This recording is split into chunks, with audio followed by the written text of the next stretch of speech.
भगवान शिव और कृष्ण के बीच क्यों हुई लड़ाई? महाभारत और पौराणिक कहानियों के अनुसार श्री कृष्ण और भगवान शिव के बीच ऐसा भयंकर युद्ध हुआ था कि पूरे ब्रह्मांड में हाहाकार मच गया था। इस रक्तरंजित युद्ध में कई देवताओं, शिवगण और नारायणी सेना ने भाग लिया था। पौराणिक कहानी के अनुसार माना जाता है कि महादेव और कृष्ण के बीच हुआ ये युद्ध कई वर्षों तक चलता रहा था।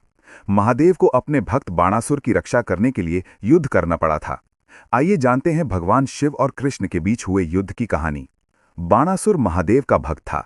बाणासुर ने कई वर्षों तक तपस्या करके भगवान शिव को प्रसन्न किया था। बाणासुर की भक्ति से प्रसन्न होकर भगवान शिव ने बाणासुर की रक्षा करने का वचन दिया। समय बीता और बाणासुर के घर में एक कन्या ने जन्म लिया। आगे चलकर ये कन्या भगवान श्री कृष्ण के पोते अनिरुद्ध को चाहने लगी। अनिरुद्ध को देखकर बाणासुर की बेटी उषा उनसे विवाह करना चाहती थी। एक दिन उसने अपने मन की व्यथा अपनी सहेली चित्रलेखा को बताई। चित्रलेखा के पास कई मायावी शक्तियां थीं, इसलिए उन शक्तियों का इस्तेमाल करके चित्रलेखा ने श्री कृष्ण जी के पोते अनिरुद्ध का हरण कर लिया। बाणासुर के महल में पहुंचकर अनिरुद्ध को चित्रलेखा से सारी बात पता चली। बाणासुर की बेटी की भावनाओं को जानकर अनिरुद्ध के मन में भी प्रेम के अंकुर फूट पड़े। इसके बाद अनिरुद्ध और उषा ने गंधर्व विवाह कर लिया। जब ये बात बाणासुर को पता चली तो उसने बीच मार्ग से ही अनिरुद्ध का अपहरण करके उन्हें बंदी बना लिया। श्री कृष्ण को जब इस बात की सूचना मिली कि बाणासुर ने अनिरुद्ध को बंदी बनाकर अपने महल में रखा हुआ है, तो श्री कृष्ण बलराम, सांब, प्रद्युम्न और अपनी नारायणी सेना के साथ बाणासुर से युद्ध करने के लिए उसके राज्य में पहुंच गए।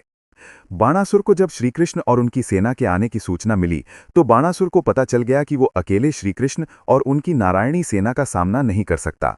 इसलिए उसने अपनी रक्षा के लिए महादेव को बुलावा भेजा। भगवान शिव ने अपने भक्त बाणासुर की रक्षा करने का वचन दिया था, इसलिए युद्ध का समाचार सुनकर महादेव, नंदी, कार्तिकेय और अन्य कैलाशवासी योद्धाओं के साथ बाणासुर के राज्य में आए। जब भगवान शिव ने श्रीकृष्ण को अपनी नारायणी सेना के साथ देखा तो उन्होंने अपने भक्त बाणासुर की रक्षा करने के लिए श्रीकृष्ण से युद्ध करने का निश्चय किया। श्री कृष्ण जी की नारायणी सेना और महादेव के कैलाश गण सभी आपस में युद्ध करने लगे। इधर श्री कृष्ण और महादेव भी आपस में युद्ध करने लगे। चारों तरफ भीषण रक्तपात हो रहा था। महादेव भी अपने भक्त की रक्षा करने के लिए श्री कृष्ण से युद्ध कर रहे थे। दोनों देवताओं ने एक दूसरे पर कई अस्त्र छोड़े। भगवान शिव ने श्रीकृष्ण पर पाशुपतास्त्र से आक्रमण किया। इसका उत्तर देते हुए श्रीकृष्ण ने महादेव पर नारायणास्त्र से प्रहार किया। महादेव और कृष्ण के बीच हुए इस भयंकर युद्ध से सृष्टि में हाहाकार मच गया। जब श्रीकृष्ण ने देखा कि महादेव अपने भक्त की रक्षा के लिए प्रतिबद्ध हैं और उनके रहते बाणासुर को कुछ नहीं हो सकता, तो उन्होंने महादेव का मान रखते हुए उन पर निद्रास्त्र का प्रयोग किया, जिससे महादेव गहरी निद्रा में सो गए। भगवान शिव के निद्रा में जाते ही भगवान कृष्ण ने बाणासुर से युद्ध करना शुरू किया। कृष्ण ने बाणासुर को अपनी भूल सुधारने के लिए कहा, लेकिन अहंकारी बाणासुर ने उनकी कोई बात नहीं मानी। तब श्रीकृष्ण ने बाणासुर की भुजाएं काट दीं। जब बाणासुर की 4 भुजाएं शेष रह गईं तो महादेव निद्रा से जागे और कृष्ण जी से फिर से युद्ध करने लगे। इस भयंकर युद्ध का कोई निष्कर्ष नहीं निकल पा रहा था।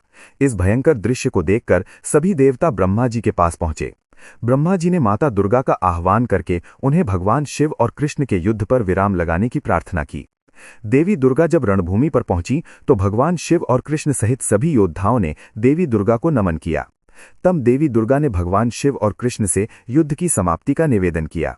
देवी दुर्गा ने कृष्ण जी से विनम्रपूर्वक कहा, हे माधव, बाणासुर आपके भक्त प्रहलाद का वंशज है और आपने प्रहलाद को वरदान दिया था कि उनके वंश का कोई भी मनुष्य आपके हाथों से नहीं मारा जाएगा। देवी दुर्गा की बात सुनकर श्रीकृष्ण ने मुस्कुराकर बाणासुर को देखा। देवी दुर्गा की बात सुनकर बाणासुर को अपनी भूल का पश्चाताप हुआ और उसने भगवान शिव और कृष्ण को इस परिस्थिति में डालने के लिए क्षमा मांगी। इसके बाद युद्ध की समाप्ति हुई।